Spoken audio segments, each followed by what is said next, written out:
किसान साथियों राम राम। आशा और उम्मीद करता हूं कि आप सब ठीक ठाक होंगे। साथियों, आज इस वीडियो में मैं मक्का के किसानों को एक संदेश देना चाहता हूं।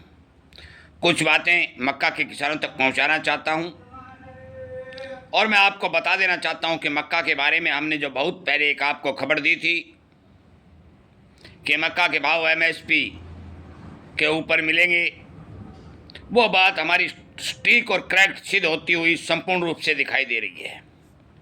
हमने आपको कहा था, एक वीडियो जो पुराना बना हुआ है आप देख सकते हैं, कि इस सीजन में मक्का आगे आने वाले समय में 2700 और 2800 रुपये के दाम आपको देखने को मिल सकते हैं।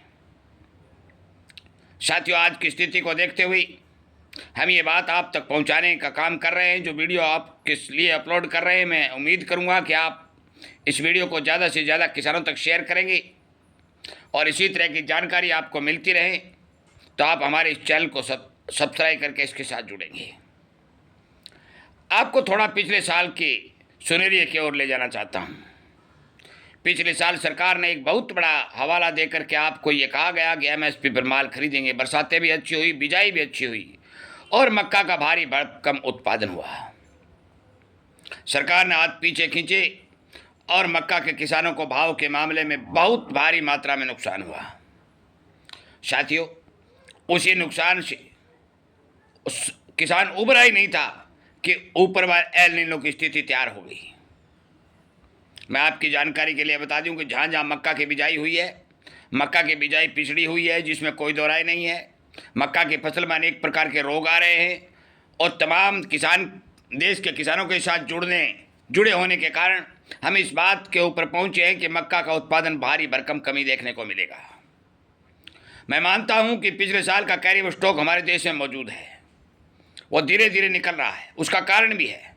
उसका सबसे बड़ा कारण ये है कि सरकार ने इथेनॉल बनाने के लिए जो मक्का की खरीद की योजना बना रखी है, जो प्रयोग करने का सुचारू रूप से सिस्टम शुरू कर रखा है, उसके अंदर मक्का की थोड़ी खपत कम थी। उसका कारण गन्ने का इस्तेमाल बढ़ना, चावल का इस्तेमाल बढ़ना और सोयाबीन का इस्तेमाल बढ़ना ये सभी कारण सामने आ रहे थे।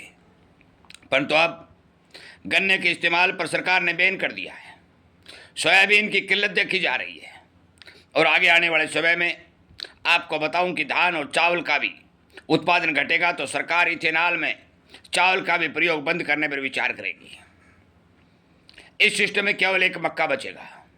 मक्का को इथेनॉल में प्रयोग किया जाएगा और पशु चारे के अंदर, पोल्ट्री में और जो ये चूरी वगैरह में इसकी डिमांड लगातार बढ़ेगी।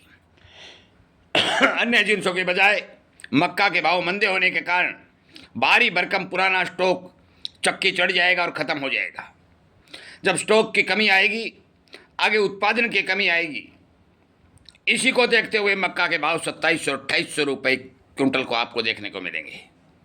हम जो जानकारी देते हैं वो बिल्कुल सबूत और सचीज के साथ देते हैं, उदाहरण के साथ देते हैं कि ये कारण है कि इसमें तेजी आएगी। साथियों, मैं सभी मेरे किसान मित्रों को जो मक्का की खेती करते हैं उनसे एक बात क्लियर कर देता हूँ, यदि आपका माल एमएसपी पर बिकता है तो बढ़िया बात है, बेचिए, मैं नहीं रोकता। परंतु आने वाले समय में भाव एमएसपी से ऊपर मिलेंगे, जिसमें कोई दो राय नहीं है, क्योंकि एल नीनो का संकट है। लगातार मौसम गर्म होता जा रहा है, उत्पादन कमजोर रहेगा, डिमांड लगातार बनी हुई है। अभी भाव 2300, 2400, 2500 रुपये चल रहे हैं। मौके पर फसल सिर पर है, फिर भी ये भाव चल रहे हैं। आगे एक बार फसल आएगी तो थोड़ा दबाव बन सकता है, परंतु जो ही फसल और अराइवलें बाज़ारों में कम होंगी, भाव दोबारा उठते हुए दिखाई देंगे। ये बात आप नोट कर लेना। माल बेचना रखना आपका काम है, परंतु इस साल हम बहुत पहले वीडियो बनाकर एक एक बात किसानों तक पहुंचा चुके हैं कि एग्री में, किसान के खेत में जो अनाज पैदा होता है, 2027 और 26 और 27 में किसी भी जिन्स के भाव मंदे नहीं रहेंगे। ध्यान दें, विचार करें और हमारे इस चैनल को सब्सक्राइब करके अपना ज्ञान बढ़ाएं और अन्य किसानों तक हमारे वीडियो को पहुंचाएं। हम शाम को 8 बजे से 9 बजे तक एक लाइव प्रोग्राम भी चलाते हैं, किसानों को जगाने का काम करते हैं और किसानों की आवाज़ सोशल मीडिया पर उठाते हैं और उस प्रोग्राम में किसान कमेंट के माध्यम से अपने प्रश्नों के उत्तर भी प्राप्त करते हैं। मैं उम्मीद करूंगा कि आप उसमें जुड़ेंगे, अपने किसानों भाइयों को जोड़ेंगे और आगे से आगे हमारे द्वारा दी गई जानकारी का प्रचार करेंगे। आपका बहुत बहुत धन्यवाद।